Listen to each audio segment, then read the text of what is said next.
kehidupannya, kematiannya, serta kebangkitannya. Kitab ini memang tidak menyebutkan nama penulisnya, tetapi tradisi paling awal yang terpercaya menghubungkan kitab ini dengan Matius si pemungut cukai, yang merupakan salah satu dari 12 murid yang dipilih Yesus. Bahkan Matius sendiri kisahnya muncul dalam kitab ini. Selama kurang lebih 30-40 tahun, para rasul secara lisan mengajarkan dan menyampaikan kesaksian pribadi mereka tentang Yesus, dan juga semua ajarannya yang mereka ingat. Nah, Matius kemudian mengumpulkan dan menyusun semuanya menjadi suatu karya yang luar biasa, yang ia tujukan untuk mengangkat tema-tema tertentu mengenai Yesus. Dalam video ini, kita hanya akan membahas paruh pertama dari kitab Matius. Secara khusus, Matius ingin memperlihatkan Yesus sebagai kelanjutan dan penggenapan dari seluruh kisah Alkitab mengenai Allah dan bangsa Israel. Yesus sebagai Mesias dari garis keturunan Daud, sebagai guru yang baru yang penuh kuasa seperti Musa, dan tidak hanya itu, Yesus juga menjadi Allah yang beserta dengan kita atau dalam bahasa Ibrani disebut Immanuel. Matius menyusun kitab ini dengan bagian pendahuluan dan juga bagian penutup, yang membingkai 5 bagian yang tegas di bagian tengah, yang masing-masing diakhiri dengan catatan panjang tentang pengajaran Yesus. Kitab ini sengaja disusun seperti ini, dan hasilnya sangat menakjubkan. Lihat saja nanti bagaimana caranya. Pasal 1-3 menjadi landasan dengan mengaitkan kisah Yesus tepat pada alur cerita perjanjian lama. Jadi, Matius mengawali dengan silsilah Yesus, yang menunjukkan bahwa ia berasal dari garis keturunan Mesias, anak Daud. Dan ia juga merupakan keturunan Abraham. Ini artinya, Yesus akan membawa berkat Allah bagi segala bangsa. Setelah itu, kita akan mendapati kisah yang sangat terkenal tentang kelahiran Yesus, yang merupakan penggenapan dari nubuatan para nabi dalam perjanjian lama, di mana bangsa-bangsa akan datang untuk menyembah Mesias yang akan lahir di kota Bethlehem. Tetapi lebih dari itu, Yesus dikandung dari Roh Kudus dan namanya Immanuel. Semuanya ini menunjukkan bahwa Yesus bukanlah manusia biasa. Ia adalah Allah yang beserta dengan kita, Allah yang menjadi manusia. Jadi pada bagian pendahuluan ini, kita dapat melihat 2 tema utama dari kitab Matius. Yesus berasal dari garis keturunan Daud, dan ia adalah Immanuel.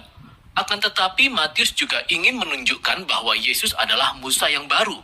Jadi sama seperti Musa, Yesus muncul dari Mesir, ia keluar melalui air baptisan, lalu tinggal di padang gurun selama 40 hari. Kemudian naik ke atas gunung untuk menyampaikan pengajarannya yang baru. Jadi melalui semua peristiwa ini, Matius menegaskan bahwa Yesus adalah sosok yang telah dijanjikan, yang lebih besar dari Musa. Ia akan membebaskan bangsa Israel dari perbudakan. Ia akan memberi mereka pengajaran yang baru. Ia akan menyelamatkan mereka dari dosa-dosa mereka, dan akan memulai perjanjian yang baru antara Allah dan umatnya. Persamaan antara Yesus dan Musa ini juga menjelaskan mengapa Matius menyusun bagian tengah dari kitab ini dengan persamaan sebagai berikut. 5 bagian utama dari kitab ini yang menampilkan Yesus sebagai seorang guru, sebanding dengan 5 kitab Musa. Yesus adalah seorang guru baru yang berkuasa dalam perjanjian yang akan menggenapi kisah dalam kitab Taurat. Nah, pada bagian pertama, pasal 4-7, Yesus memulai kisahnya dengan memberitakan kedatangan kerajaan Allah. Dan yang paling penting, kerajaan Allah pada dasarnya merupakan cara Allah untuk menyelamatkan seluruh isi dunia melalui Yesus Sang Raja. Yesus datang untuk melawan kejahatan, khususnya kejahatan spiritual, dan seluruh akibat dari serangan iblis, dan penyakit, dan kematian.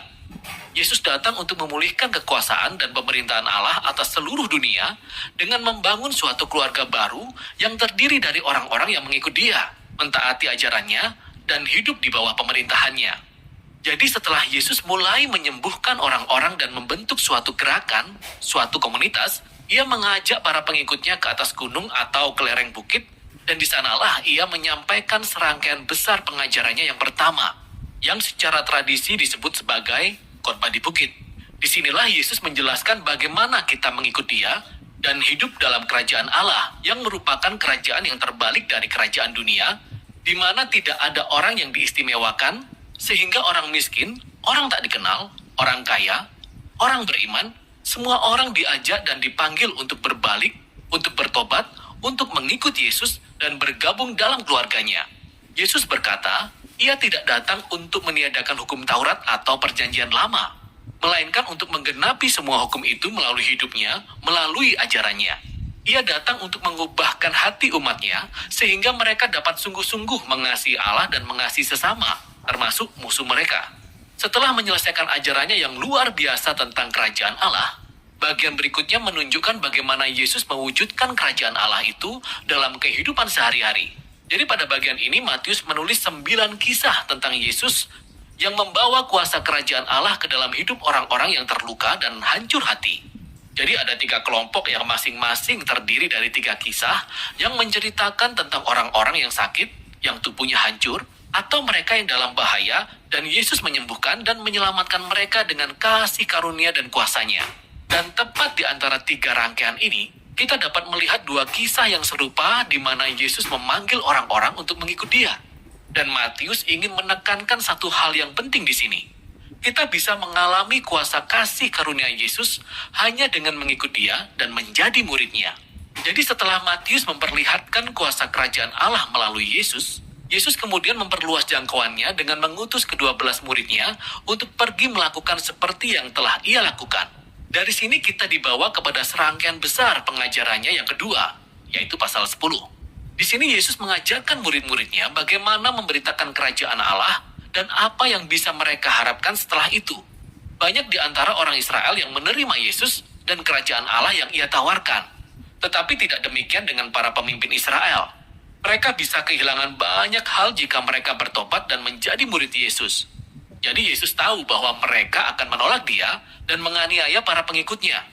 Dan ini benar-benar terjadi.